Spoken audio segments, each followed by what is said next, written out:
Então vamos lá, vamos começar isso aqui? Vitor, você pode começar, porque eu tô nervosa. Eu elenquei aqui alguns pontos para a gente conversar nesse bate-papo de hoje, que eu acho que são coisas que estão muito na minha cabeça e que eu acho importante a gente discutir, porque acho que é só discutindo que a gente consegue chegar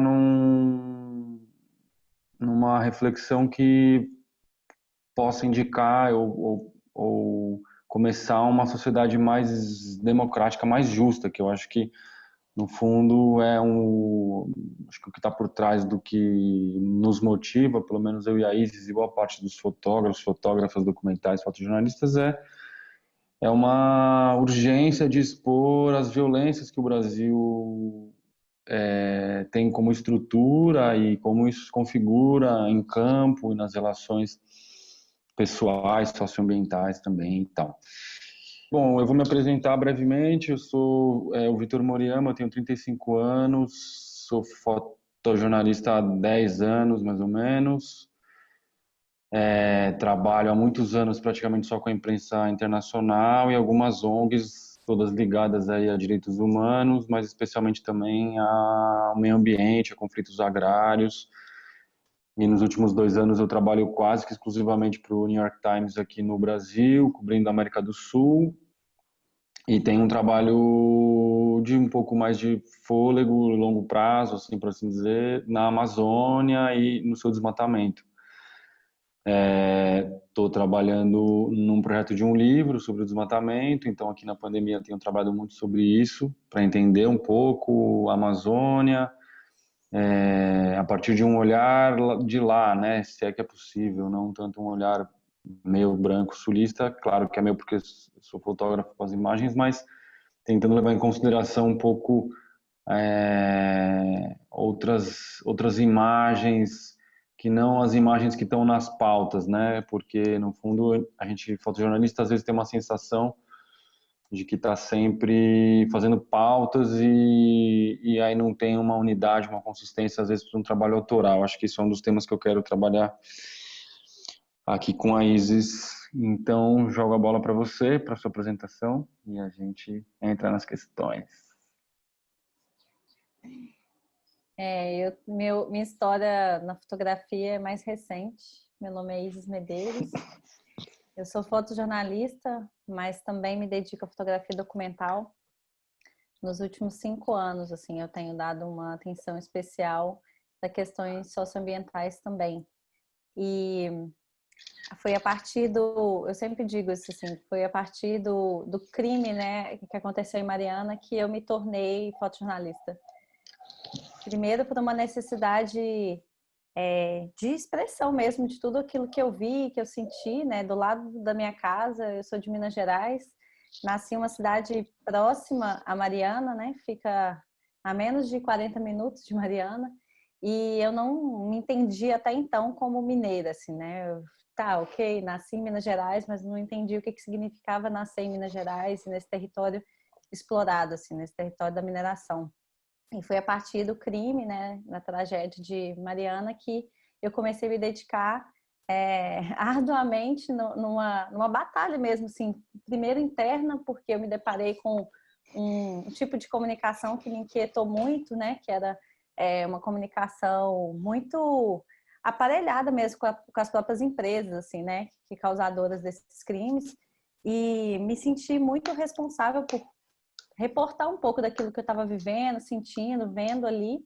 Eu já era fotógrafa naquela época, mas eu fotografava outros tipos de coisas, né? Na época eu estava muito na fotografia social, assim, e foi quando eu rompi com essa fotografia e falei, não, eu quero fazer outro tipo de trabalho. Comecei a me dedicar a isso. Eu tenho 30 anos. Minha primeira relação, assim, foi com os movimentos sociais. Então, assim, foi quando eu consegui me inserir num lugar que eu me sentia confortável para atuar, sabe?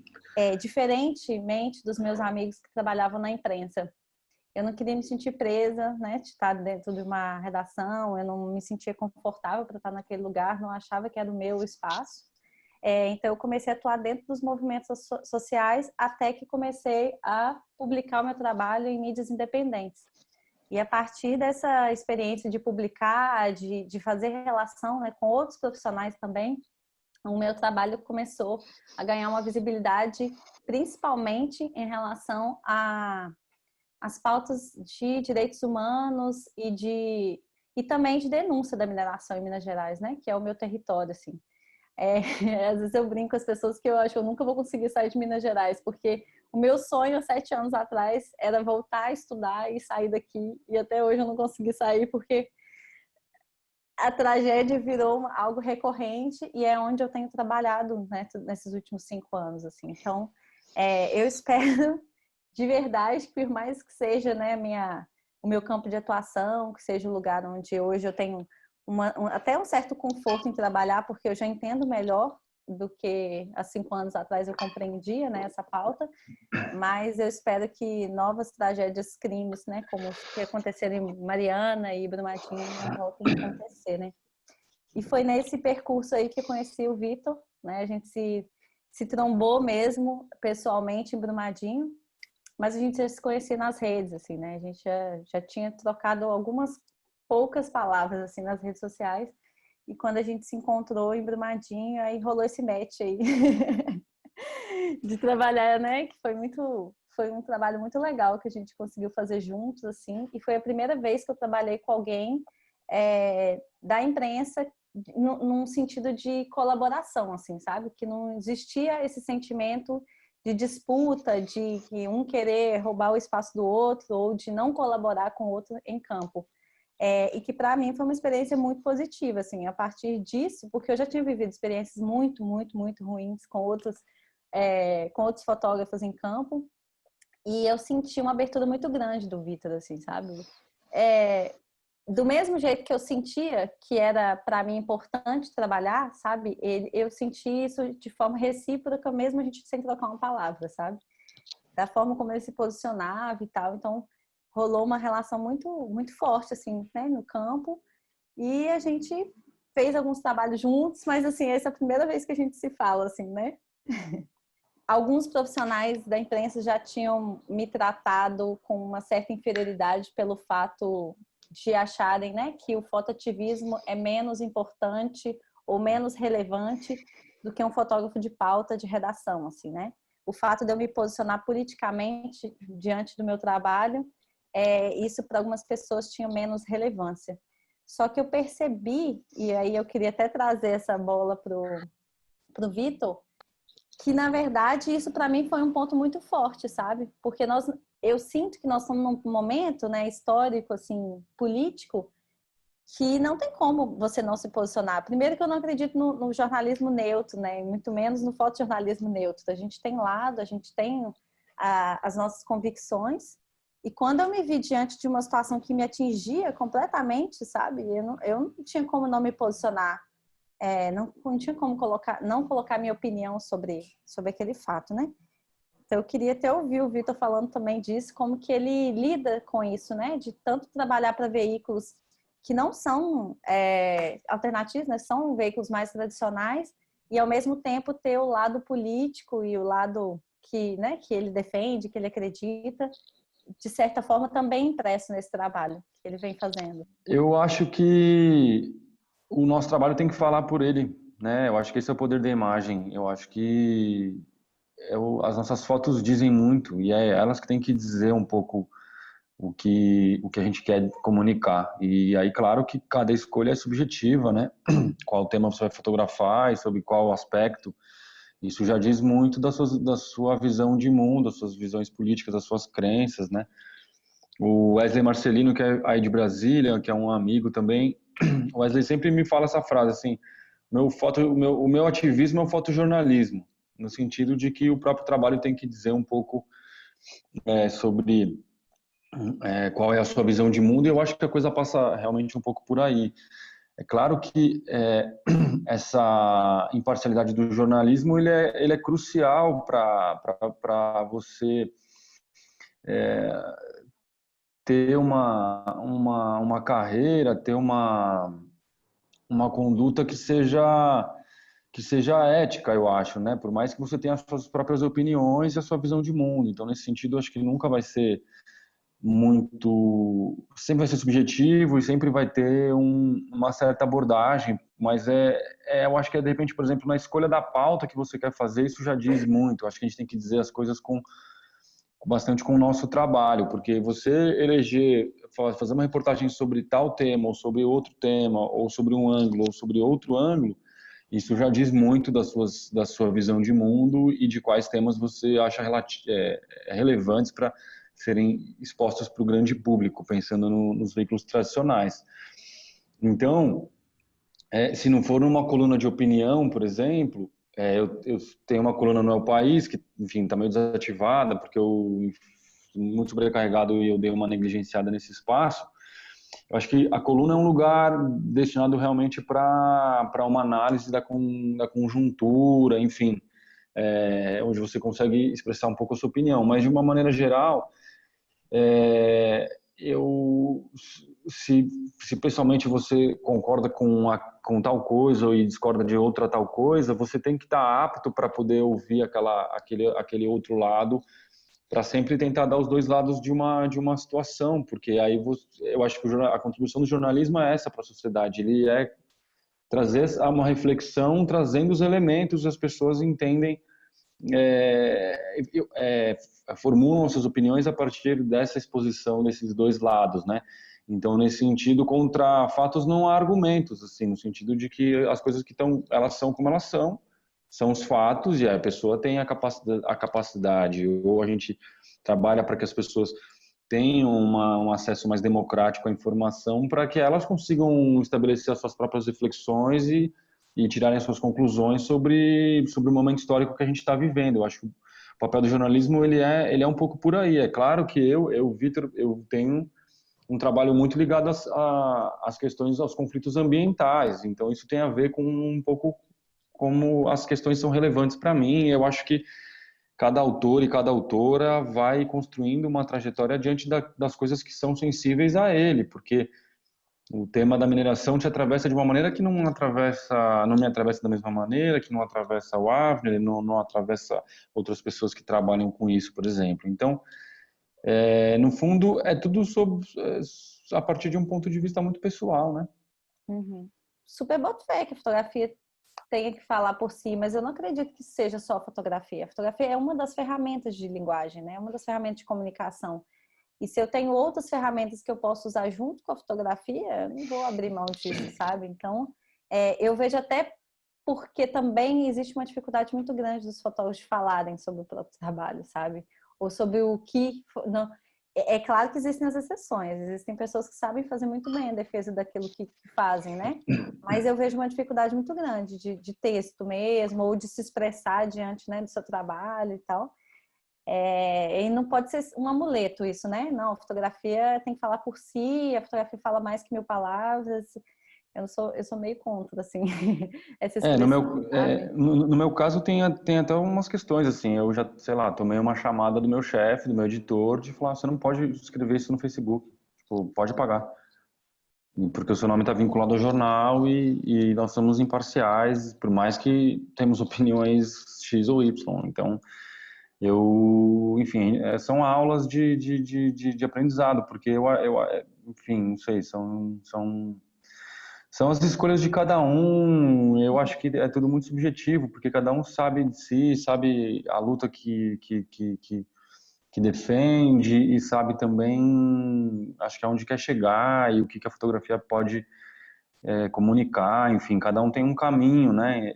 Eu não acho que tem certo ou errado, mas que de fato eu acho muito importante a gente discutir as coisas, discutir o que tá acontecendo, discutir o momento histórico. Eu acho que quanto mais a gente puder pensar juntos todas as questões possíveis que envolvem a sociedade, o fotojornalismo, a fotografia, as pessoas só têm a ganhar, porque a gente vai aprofundando o debate, a partir disso conseguindo tentar estabelecer relações mais democráticas, mais igualitárias, né? Porque imagino que para você também, mas o que me move de fato é viver num país tão desigual quanto esse. Então, todas as minhas pautas e as minhas ações, as minhas intenções estão no sentido de comunicar como acontecem relações de violência dentro desse contexto. Então, acho que toda a minha produção está extremamente ligada a essas questões, assim, né? E que não são só do Brasil, claro, mas eu acho que é um pouco por aí.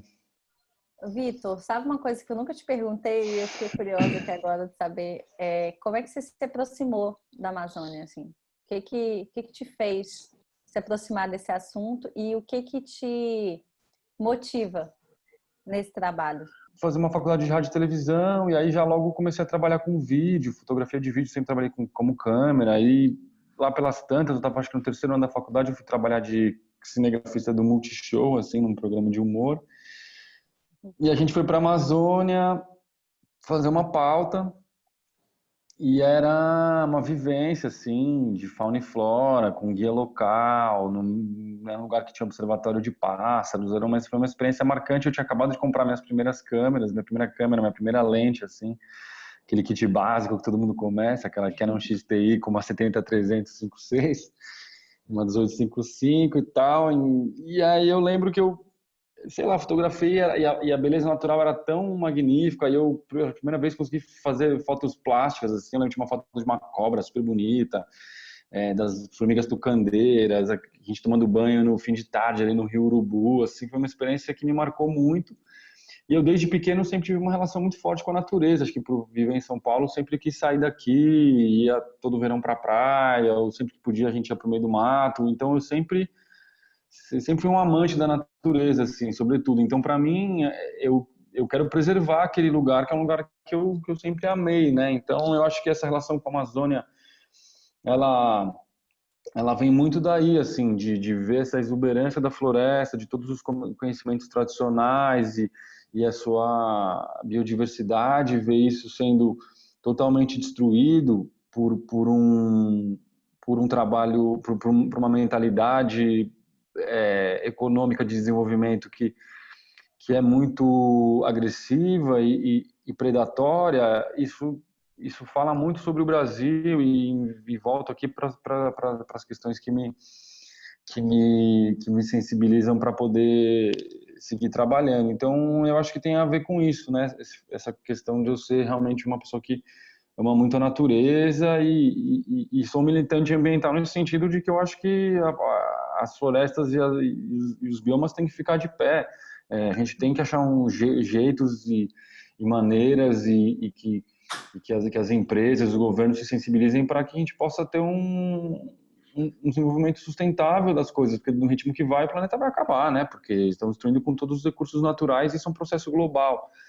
Então, eu acho que também, terminando aqui essa reflexão, mas eu acho que ao longo da vida, da trajetória, da sua carreira, isso às vezes demora um certo tempo, assim, para você ter clareza de quais são os temas que realmente te interessam, que te tocam, que te atravessam e que você quer se debruçar sobre eles. Eu acho que isso tem um tempo de maturação, especialmente para quem é fotojornalista, porque parece que a rotina é só fazer pauta e você olha para trás, você pode ter um belo portfólio de fotojornalismo, mas você não tem um trabalho autoral, né? Então, no sentido de, olha, eu me debrucei sobre tal tema, eu tenho realmente um trabalho aqui de consistência e que tem essa capacidade de comunicar sobre questões profundas, né?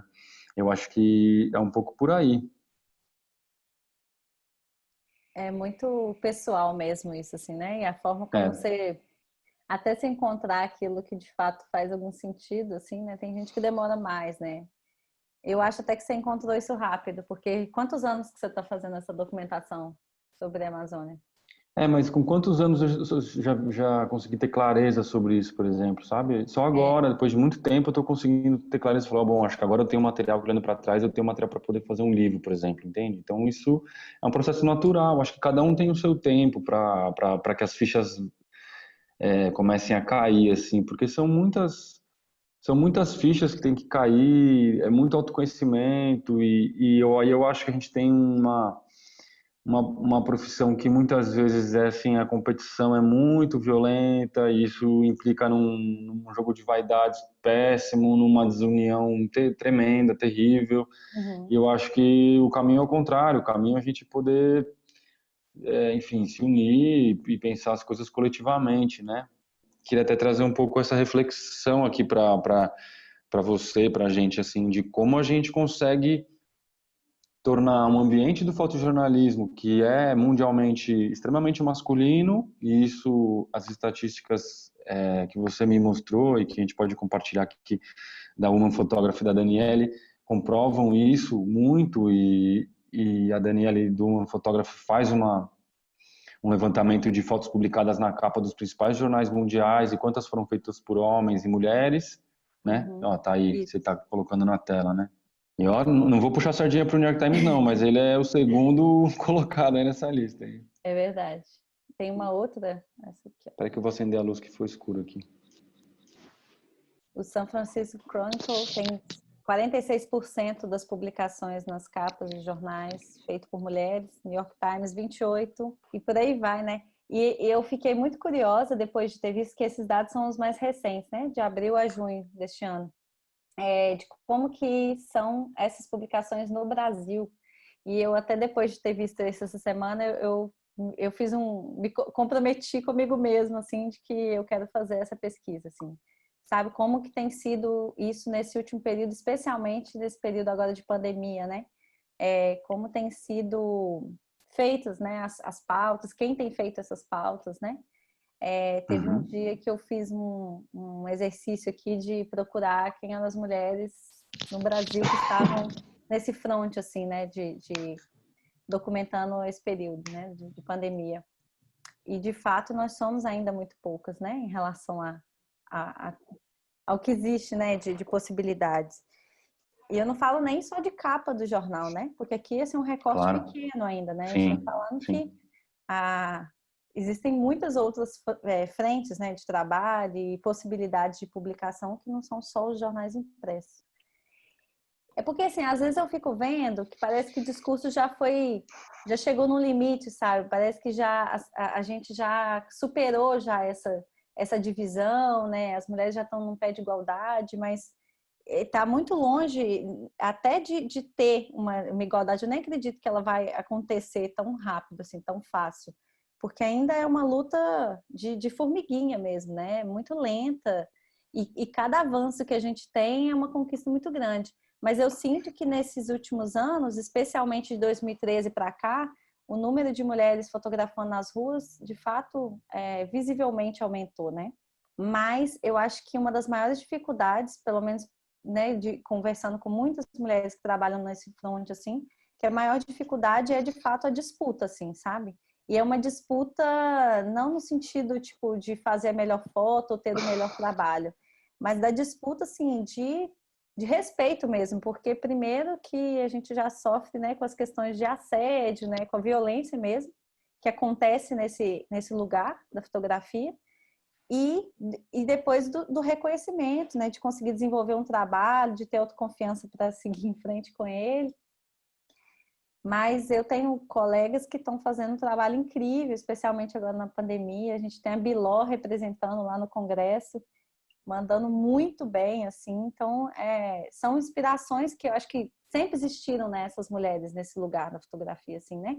Mas eu acho que esse número tem crescido e as mulheres estão lutando mais para conseguir espaços nesses lugares, né? Porque mulheres fotografando tem, agora tem poucas mulheres publicando, de fato, nos veículos, né? É um assunto muito profundo. Eu conversei muito com a Gabriela Portillo sobre isso, assim, e ela me falou isso. Ela falou, na verdade, que quem chama as mulheres para as pautas basicamente são editoras mulheres. Então, isso reflete uma sociedade global onde as mulheres ocupam muito menos cargos de tomadas de decisão, e não é só no jornalismo, isso é na sociedade inteira. E acho que essa estrutura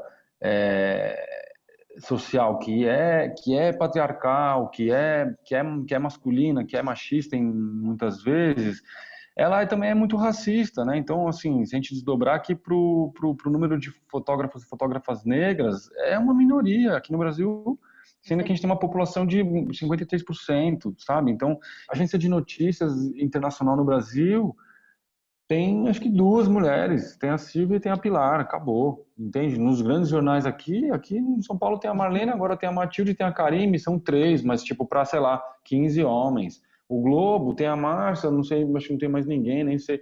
O Estadão tem só a Biló, entende? E aí, então, quer dizer, é um problema muito estrutural, porque eu tive condição de ter acesso à minha câmera como homem branco privilegiado e que trabalhava de uma classe média, de conseguir comprar meus equipamentos, conseguir me desenvolver como fotógrafo. E a pessoa que também quer ser fotógrafo e não consegue se desenvolver porque comprar equipamento é super caro. E diante também de um mercado que não é acolhedor, que não é animador, né? Que a gente vê, enfim, quantas colegas que trabalham, enfim, no fotojornalismo diário aí, e as fotos são vendidas por 25, 40 reais, metade fica para agência. Então, já é uma precarização muito complicada, né? É uma estrutura muito complexa. Mas eu acho que a gente tem que pensar em como criar mecanismos e iniciativas para romper com essa estrutura, né? Quero te ouvir muito sobre isso, mas, enfim, para concluir aqui meu pensamento, no ano passado, eu fiz uma mentoria para 2 fotógrafas e um fotógrafo, e foi uma prática bem interessante. E ano que vem, eu vou criar uma mentoria gratuita para 3 jovens fotógrafas da periferia, que implique na gente ter encontros quinzenais para poder conversar sobre todas as questões que você queira conversar, sobre projeto autoral, sobre questões técnicas, sei lá, o que seja. Porque eu acho que o conhecimento tem que ser compartilhado, e o máximo que a gente puder fazer para poder dar a mão para essas pessoas e tentar trazê-las para cá é o mínimo, porque assim, queira ou não, eu tenho 10 anos, eu conheço, sei lá, as pessoas das principais redações do Brasil, porque já trabalhei na maioria, ou conheço as pessoas, e às vezes essas pessoas não têm nenhum acesso, elas nem imaginam como que é, sei lá, publicar uma matéria na Cláudia, por exemplo, sei lá, trabalhei anos na Cláudia, e, e sendo homem, entende? Então, é, às vezes tem vários mitos assim sobre essa falta de acessibilidade, que é muito por aí. Você tem alguém que conhece alguém e te ajuda lá. Então eu acho que a gente tem esse papel de dar a mão para essas pessoas e trazê-las para o centro do debate e para empoderar essas pessoas para que elas sejam protagonistas e comecem a fotografar da sua maneira, entende? Eu acho que é um pouco por aí. E um dos pontos que eu acho que você trouxe aí, que para mim é um dos mais relevantes, é quem indica quem, né? E se a gente É. tem editores homens nesse espaço, não seja um problema, mas raramente eles vão ver mulheres como referência. E, infelizmente, quem vê mulher como referência são nós mesmos, mulheres. E eu tenho experiência disso e tenho tranquilidade em dizer, porque quando você pergunta para um homem fotógrafo quais são as referências dele, raramente são mulheres. Isso, assim, é um fato que para mim já está comprovado, porque eu faço esse exercício sempre de perguntar, né? Tanto para as mulheres quanto para os homens, quem são referências. E raramente eles veem a gente como referência. Eu acho que é sempre um lugar de fragilidade, né? Também é um medo, né? Desse lugar deles perderem esse protagonismo, né? Esse espaço de poder e raramente um homem vai ceder espaço, né, para uma mulher, especialmente uma mulher negra periférica, né? Primeiro que os fotógrafos negros e periféricos raramente estão nesse espaço, porque eu acho que o fotojornalismo ainda é um espaço de privilégio mesmo, de privilégio, porque o caminho é de pedra, é de sangue, assim, pra você chegar em algum lugar, né, que minimamente é do seu interesse. Eu fico conversando com alguns fotógrafos negros, e agora fazendo a campanha aqui, Fotografias por Minas, foi uma experiência para mim muito importante, porque diretamente a gente estava lidando com os fotógrafos participantes da campanha, e a gente fez um questionário socioeconômico, e inclusive algumas pessoas tiveram dificuldade, não quiseram responder, não se sentiram confortáveis para dizer sobre isso, mas os que se posicionaram e fizeram uma luta para que todos os fotógrafos participantes, né, que foram 420 fotógrafos aqui em Minas que participaram dessa campanha solidária, faziam uma força para que outros fotógrafos também respondessem, para a gente ver qual que é o perfil dos fotógrafos que a gente tem, né? E onde eles estão atuando, em que área. Raramente os fotógrafos negros atuam no documental e no fotojornalismo. É assim, minoria da minoria. E aí eu fui perguntar para alguns deles, assim, pessoalmente, quais são as maiores dificuldades? Por quê? Vocês não querem, vocês não gostam? Qual que é a questão, né? Qual que é a dificuldade? E aí eu fui entender, assim, que parecia óbvio, mas demorou um pouco a cair a ficha para mim, a partir da história de uma fotógrafa que me contou que em várias vezes ela precisou sair com a nota fiscal da câmera dentro da mochila, porque ela já tinha sido parada e questionada se aquele equipamento era dela ou estava sendo roubado. Assim. Então, é uma coisa que nunca me passou pela cabeça, assim. Eu nunca precisei Porque somos provar que brancos, o né? equipamento é Claro. meu, sabe? Agora, para começar a história, a pessoa precisa provar que aquele equipamento é dela, né? Que ela conquistou a partir da luta dela, da história dela, da força dela, enfim, né? Do trabalho. Não é um lugar de mesmo, está muito longe de ser um lugar de equidade, assim, né? Então, eles estão batalhando lutas assim. Muitos responderam, tipo, ó, a gente faz foto de casamento, de ensaio, de festa infantil, porque é o que eles são convidados a fazer, né? E acaba que é o que sustenta. Então, de fato, caem algumas fichas, assim, né? De quem consegue, de fato, estar e se manter nesse fotojornalismo, né? E aí, né? Qual o nosso papel, então, nesse lugar de que nunca sentiu isso, apresentar nota fiscal para sair da Câmara? Como é que a gente pode contribuir para uma sociedade mais democrática, né? Quer dizer, eu acho que isso é essa micro-revolução que é diária e eu acho que é um pouco esse o caminho, assim, no sentido de que só o fato de vocês fazendo esse projeto, trazendo essa discussão, fazendo essas perguntas, essas questões, elas já suscitam outras reflexões, elas já nos sensibilizam para a ação, porque se você não tem uma reflexão sobre tal assunto, se aquilo não chegar até você, você não se sensibiliza e logo você não age. Então eu acho que o caminho é um pouco por aí, é esse acesso à informação para uma reflexão sobre esses lugares de privilégio, sobre toda essa estrutura que é violenta para muita gente, para nós, inclusive, mas não no fotojornalismo, mas, enfim, falando da violência brasileira, não me entenda mal, porque eu estou indo para a Amazônia e o perigo de vida é constante lá, independente se é branco, se é preto, não importa se está com uma câmera na mão, se já é uma arma. Uhum. Eu acho que a gente tem que pensar em mecanismos, sabe, isso tem que estar muito latente, porque a gente está num ponto, ainda bem que é um ponto da intolerância. Amiguinho, esse seu comportamentozinho machista, o que for, racista, isso aqui não vai passar. Pode passar até ali, mas aqui não vai passar, né? Então eu acho que é nessa micro-revolução que é fundamental. Não dá para você ter um corpo de júri de 4 homens brancos, velho, que dos 10 premiados só tem uma mulher. Vai, se liga, né? Acorda para cuspir, meu amigo. Que mundo Os você tá 10 vivendo, entendeu? premiados são sempre os mesmos, 9, né? São sempre Sem os mesmos. contar esse problema.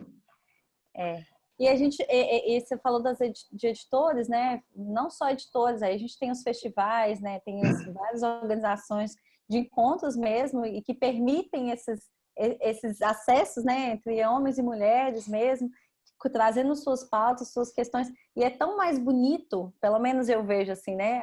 Quando as próprias pessoas que vivem aquilo ou sofrem aquilo podem falar sobre essas questões, sabe? Quando mulheres negras podem falar sobre as questões que vivem, as violências que vivem através do seu trabalho, fotógrafos LGBTQIs que podem falar das suas questões, né, o que enfrentam no dia a dia. Então, tipo, fica tudo tão mais legítimo e tudo tão mais democrático ser dessa forma. Mas eu entendo também que é uma transição, assim, né, de gerações, é uma transição de mundos mesmo que a nossa geração quer construir e que outras gerações que já estão vindo, né, que são mais novos que nós, assim, já estão vindo com outras questões também que já não são questões para nós, sabe? Então, assim, vai acontecendo naturalmente um processo de mudança, né?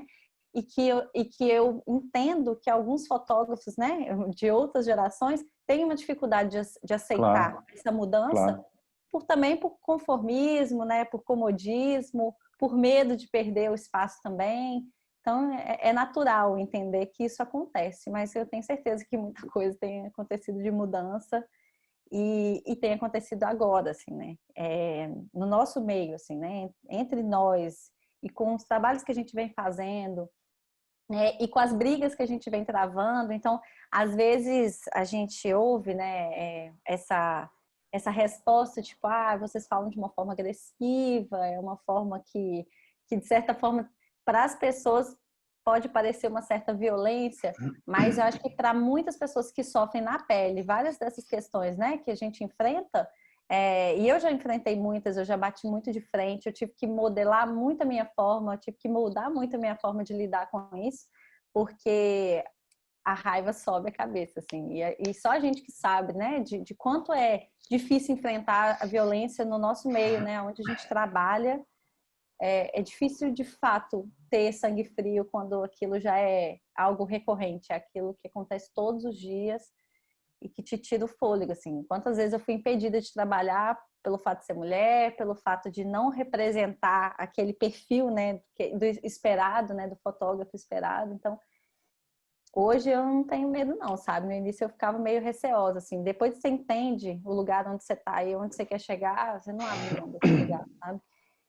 Eu trouxe esse estudo aqui que foi feito pelo IVE, pelo coletivo IVE, Mulheres da Imagem, do ano passado, não tem uma mais recente, mas elas fizeram essa relação do total de capas do jornal Folha de São Paulo, pegaram a Folha de São Paulo, porque é o maior jornal do Brasil, né? E 95% das publicações eram de homens, feito por homens fotógrafos, 5% mulheres brancas, não tinham mulheres negras, nem indígenas, nem asiáticas nessas reportagens. E elas trouxeram algumas capas onde foram publicadas fotografias feitas por mulheres, né? Que são essas 4, e os temas fotografados que foram estampados na capa eram retratos de mulheres, reportagens sobre mulheres lésbicas e sobre turismo europeu. E é legal essas pesquisas que esses coletivos vêm fazendo justamente para afirmar mesmo aquilo que a gente vem dizendo, né? Do não espaço para a mulher, do não espaço para as mulheres diversas ainda, né? Porque ainda nós, mulheres brancas, ainda temos algum espaço que é, de certa forma, garantido nesses veículos, assim, né? Que nós temos mais legitimidade diante de outras mulheres. Então, eu trouxe também algumas relações de coletivos fotográficos de mulheres aqui no Brasil, que são super importantes de serem valorizados, porque são nesses coletivos que as mulheres se fortalecem, constroem seus trabalhos, apresentam entre si os trabalhos, né, e conseguem ter uma autonomia, uma independência para conseguir, inclusive, propor pautas. Eu vejo que o espaço para a mulher, né, tanto nessas publicações, mas para que elas consigam propor temas para jornais, para revistas, tem crescido, né? Os freelas têm crescido nesses veículos também. Então, quando as mulheres conseguem essa autonomia para conseguir construir um trabalho e poder propor para esses veículos, eu acho que a gente vai conseguindo, de certa forma, trazer essas vozes, trazer esses conteúdos que geralmente não eram tão vistos, porque de fato eles eram publicados e eram produzidos por homens, né?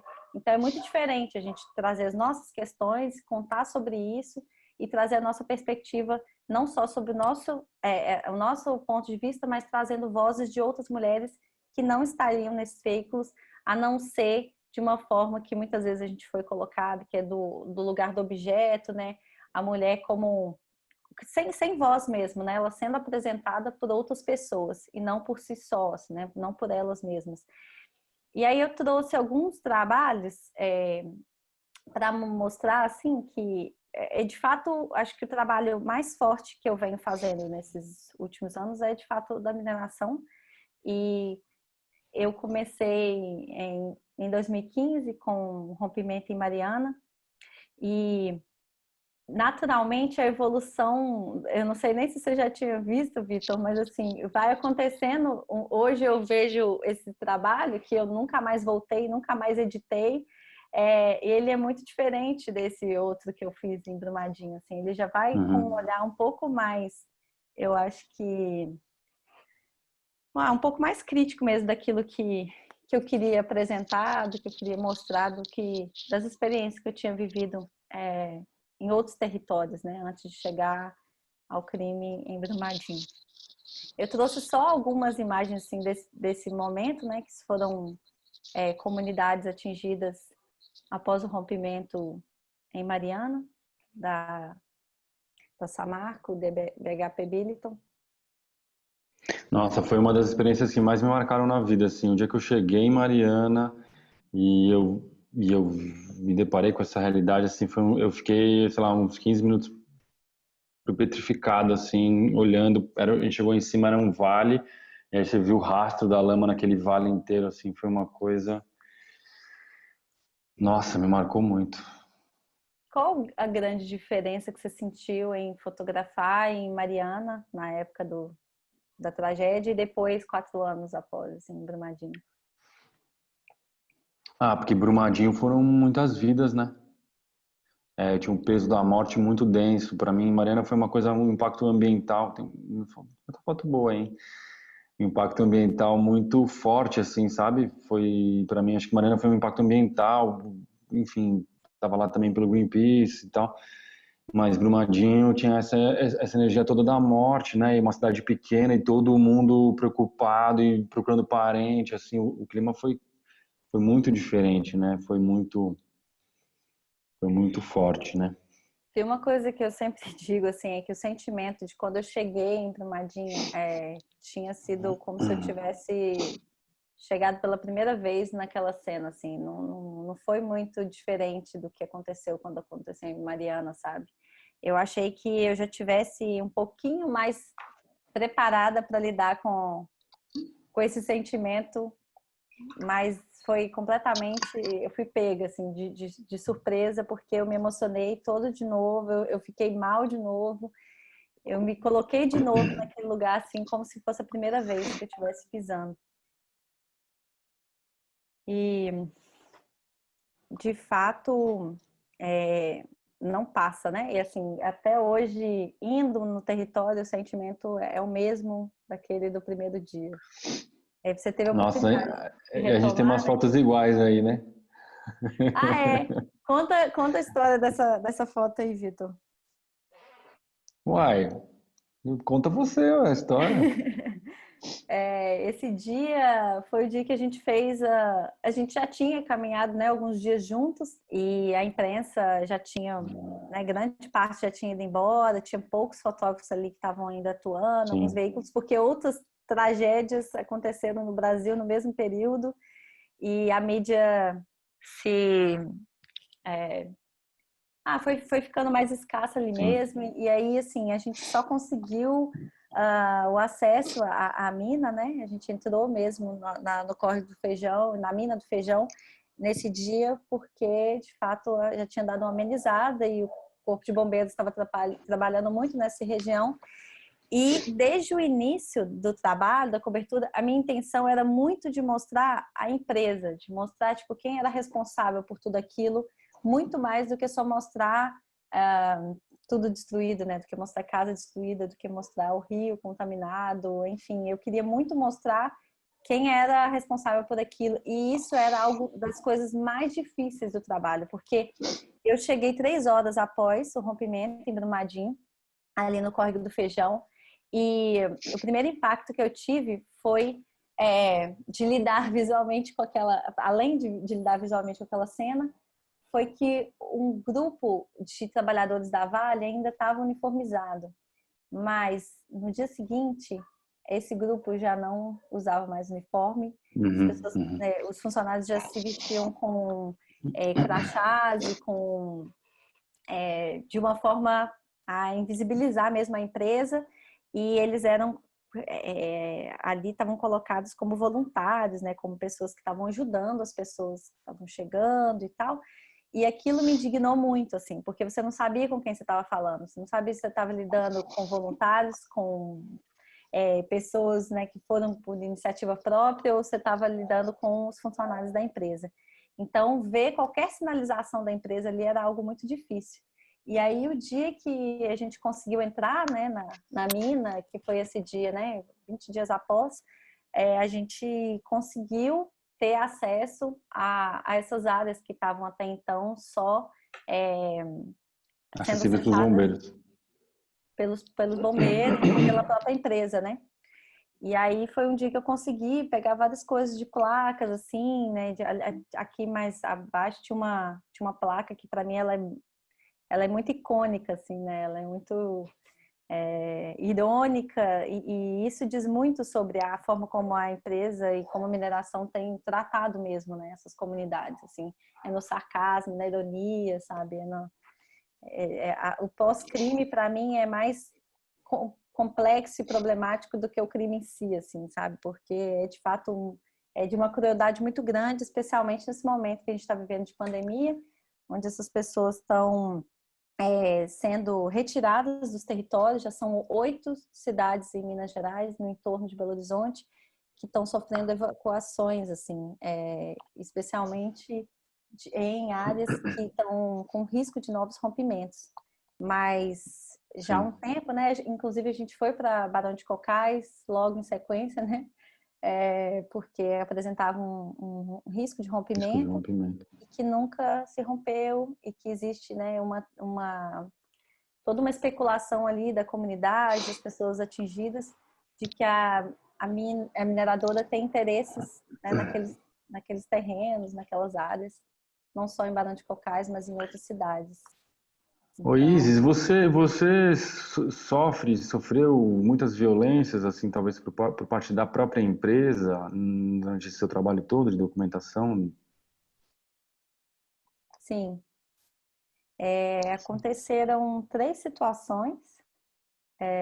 Uma delas que eu recebi uma ligação anônima, me ameaçando, assim, de morte, e foi uma vez, assim, que isso me aconteceu.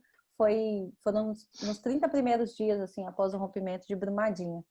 Uma segunda coisa que me aconteceu foi que eu ficava muito em Brumadinho e vinha em Belo Horizonte à noite para dormir, voltava no dia seguinte. E uma dessas vindas a Belo Horizonte, porque é bem próximo, né, Brumadinho, Belo Horizonte, assim, então dava para eu dormir em casa. E eu fui ao supermercado e quando eu estava voltando, e quando eu desci para o supermercado, eu percebi uma pessoa me seguindo, assim, que era um homem, ele estava me seguindo. E eu fiquei um pouco desconfiada, assim, porque eu moro próximo da sede de alguns movimentos sociais que enfrentam a mineração, assim, eu tô na área desses movimentos, assim, e, e eu sempre fui orientada por eles a tomar mais cuidado, né, a forma também de falar e não andar sozinha, especialmente nesse momento que estava acontecendo na cobertura. Mas nesse dia eu percebi esse cara me seguindo, eu fui ao supermercado, comprei minhas coisas, quando eu estava saindo, ele estava me esperando na porta do supermercado, e foi exatamente na semana que eu tinha sido ameaçada de morte, sabe? Então eu fiquei com muito, muito medo, assim, eu podia ter a ver com aquilo, ou podia não ter nada a ver, mas tudo me fez crer que tinha a ver com aquilo que eu tinha acabado de passar, assim, sabe? Então, eu passei vários dias sem sair de casa, assim. Eu passei 15 dias sem ir a Brumadinho, por orientação, assim, por não ir, de tomar cuidado. E uma outra situação que me aconteceu lá em Brumadinho também, numa das comunidades, foi que eu fiz uma denúncia no dia. Muitas coisas eu estava publicando nos meus stories, pelo Instagram mesmo, assim, de algo que estava acontecendo naquele dia. Tinha uma ONG que estava se fazendo de ajuda humanitária, de uma ajuda social ali na comunidade, mas tinha uma pessoa coordenando o trabalho dessa ONG e que era um funcionário da mineradora. E eu fiz essa denúncia. Hoje talvez eu não teria feito, eu teria feito de uma forma diferente, de que era a missa de um mês, assim, né, do rompimento, em homenagem às vítimas. E eu disse que esse cara, eu coloquei assim, escrito, enquanto...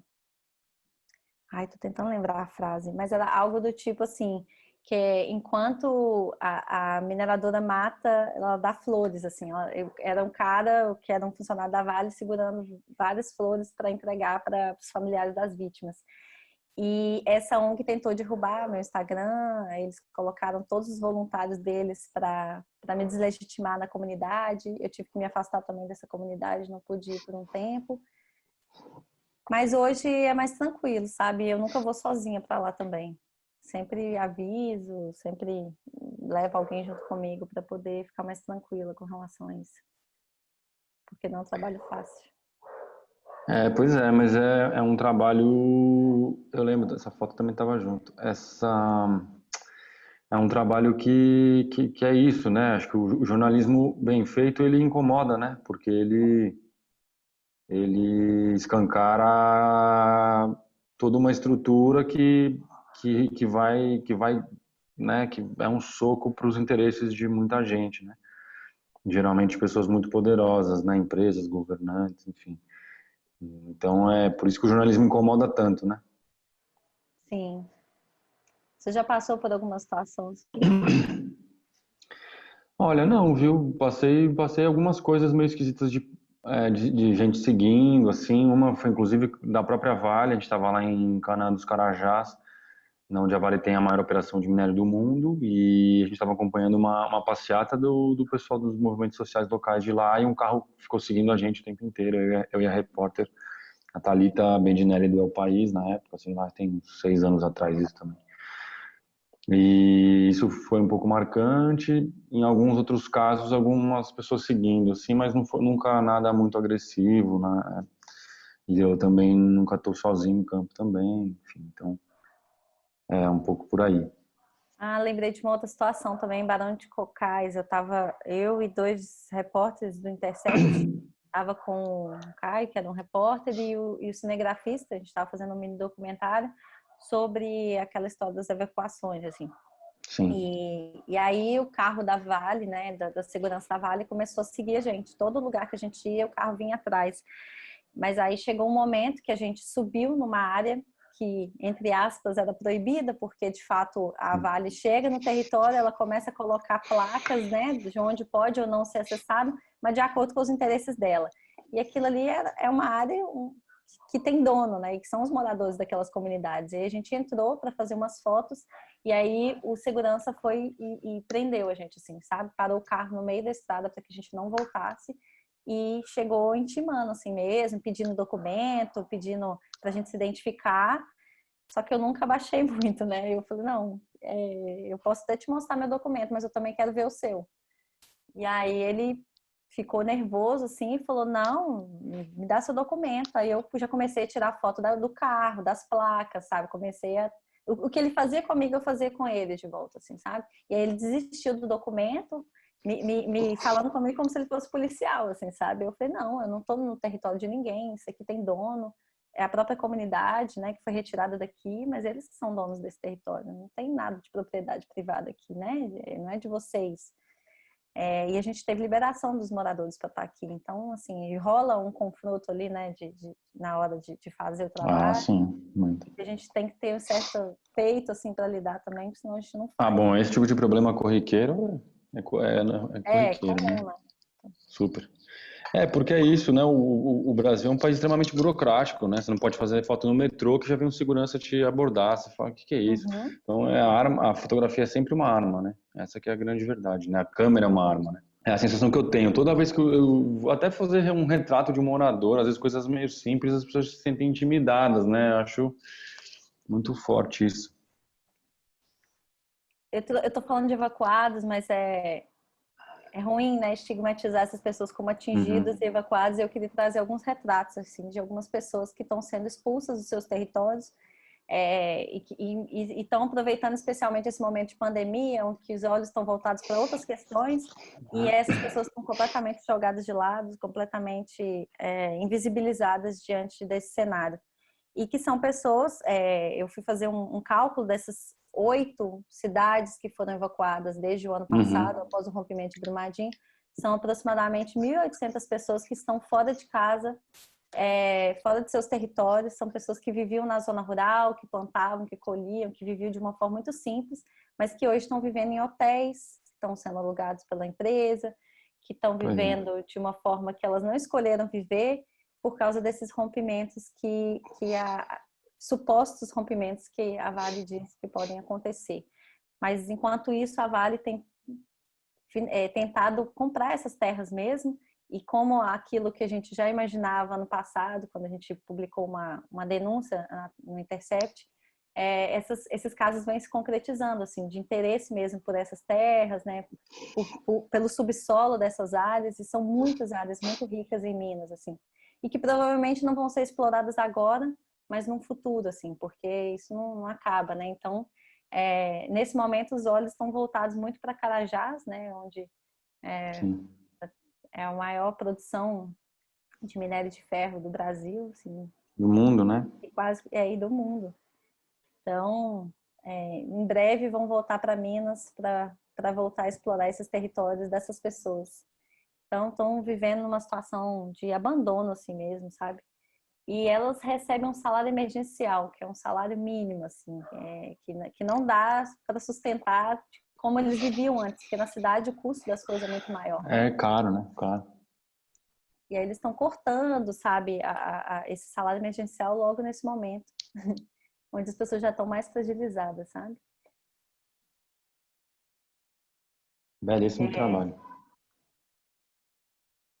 Eu queria saber uma coisa, assim, que é algo que sempre me intrigou muito. Muito, tipo assim, dos veículos internacionais enviarem para cá fotógrafos para cobrirem pautas no Brasil, sobre as questões do Brasil. O que você tem sentido que tem mudado nos últimos anos? Você acha que está tendo uma maior valorização dos fotógrafos brasileiros ou da fotografia brasileira por parte desses veículos? Mudou um pouco essa relação? Acho que a vida é feita de engolir sapo, viu? Começa por aí. Porque é difícil. Acabou de acontecer uma situação recente comigo, que, enfim, para mim é um pouco delicada também, mas enfim, a minha percepção no New York Times, pelo menos, para eles, como é muito barato produzir reportagens aqui no Brasil, na América do Sul, na África, na Tailândia, em países da Ásia, para eles é muito barato, então para eles não é um problema enviar os seus próprios fotógrafos ou suas próprias fotógrafas, né? Por exemplo, a Paris Match da França manda a Veronique de Vienry para o Brasil o tempo inteiro para fazer. Ela veio fazer pandemia, ela veio fazer coisa no Rio, enfim. Assim como as relações talvez com os editores daqui do Brasil também, ela é muito uma questão um pouco de confiança, né? Por dizer, eu confio no seu trabalho, a gente tem uma relação e eu quero que você continue trabalhando aqui com a gente porque eu gosto do seu trabalho, eu quero o seu olhar e tal. Mas ainda assim acontece muito. A National Geographic no ano passado mandou uma fotógrafa filipina para fazer uma história no Rio. Eu acho o fim da picada. Ao mesmo tempo que eu acho super interessante e adoraria que eles enviassem você para fotografar uma história na África, eu acho super rica essa experiência multicultural, mas também, por exemplo, eu trabalhei na National Geographic daqui do Brasil 7 anos e, infelizmente, só tinham quase fotógrafos homens, nunca vi nenhuma história quase fotografada por mulher, todos os fotógrafos da casa e eu, inclusive, eram homens, brancos, héteros, enfim, mas eles nunca convidaram nenhum fotógrafo brasileiro para fazer uma matéria americana. Acho que o Luciano foi um que fez, o Luciano, enfim, porque também, né, uma excelência fotográfica de biodiversidade, de fauna e flora, né, fotógrafo de natureza, e o Lu tem um trabalho visual muito forte mesmo, e tem isso, mas de uma outra maneira. O Felipe fez um trabalho para a National Geographic no desmatamento do ano passado e meio que para por aí, né? Agora teve um outro rapaz aí que, enfim, que fez também, mas eu percebo que isso é muito comum, uma prática que acontece muito. Esses dias veio um fotógrafo canadense fazer uma pauta aqui sobre pandemia no Brasil. Assim, mas aí é um pouco complicado. Quais maneiras de romper com isso, né? Quer dizer, como que a gente consegue ter uma relação com eles, né? Com as pessoas que têm a tomada de decisão lá fora e tal, ainda mais com essa distância, né? Então é um problema bem complexo, né? Fico imaginando quantos mil e-mails de fotógrafos e fotógrafos querendo trabalhar para as grandes publicações, o departamento de fotografia não recebe, e são pessoas teoricamente anônimas, né? Quer dizer, a gente vive num mundo com muita informação, então para quem toma as decisões, para os editores de foto, para te assinar lá para um trabalho ou não, isso é muito delicado, né? Eu lembro que uma vez eu escutei isso da minha chefe. Eu trabalho, enfim, para a Getty Images, do departamento de news lá de Nova York há muitos anos, e é uma diretora de fotografia que é a Sandy. E eu lembro que uma vez eu estava fora de São Paulo, ia ter um protesto muito importante, e eu falei, olha, eu estou fora de São Paulo, mas vai acontecer um negócio importante. Se vocês acharem que vale a pena fotografar, eu acho que vale, eu posso indicar, na época ia indicar um amigo, né, enfim, mas também isso foi 7 anos atrás, eu não tinha essa cabeça de hoje, que hoje eu indicaria uma amiga, né, com certeza indicaria uma amiga, e ela falou assim, não, se você não está em São Paulo, a gente não vai cobrir. Aquilo me chocou de uma maneira, mas mostrou também um pouco essa relação de respeito, porque, bom, o Vitor é o nosso fotógrafo aí, e é isso, você não está aí, tudo bem, a gente cobra outras coisas. Então, até achei estranho, porque uma agência que vive de hard news, preferi não cobrir um evento, né, onde as fotos são importantes, porque o fotógrafo deles não estava, mostra um pouco também essa relação de confiança. Mas é claro, eu já fui para lá várias vezes, já conheço essas pessoas pessoalmente, então também tem uma relação de conhecer um pouco as pessoas, né? Então eu acho Acho que é um que pouco por aí. tem a ver essa coisa da confiança mesmo, né? E essa confiança demora um pouco para se conquistar, né? Você quer deixar alguma mensagem aí? Não, eu tô indo para a Amazônia agora, depois de amanhã, é a primeira viagem que eu vou fazer durante a pandemia, 4 meses trancados aqui em São Paulo. Eu que tenho uma vida muito na estrada, tá difícil, tô bem ansioso pelas questões de, não só de segurança, de perigo de vida, risco de vida, das questões de violência que já são latentes lá do campo, mas também por toda essa questão da pandemia. Estava conversando com a Fê vai comigo e a gente estava discutindo como a gente vai fazer, enfim, como questões que a gente pode minimizar aí os contatos com o corona, enfim, mas dá uma arrepiada no cabelo essa coisa de pegar avião e tal, mas confiar que as coisas vão dar certo e tentar continuar esse trabalho que é tão importante. Eu faço questão de estar lá documentando os impactos aí do desmatamento na biodiversidade, né, na floresta tropical. Tô feliz. Eu sempre torço muito por você sabe disso, né? Ano passado eu fiquei muito orgulhosa desse trabalho na Amazônia. É um trabalho que me inspira muito. E tenho certeza que em algum momento a gente vai pisar lá junto. Orgulhosona de você.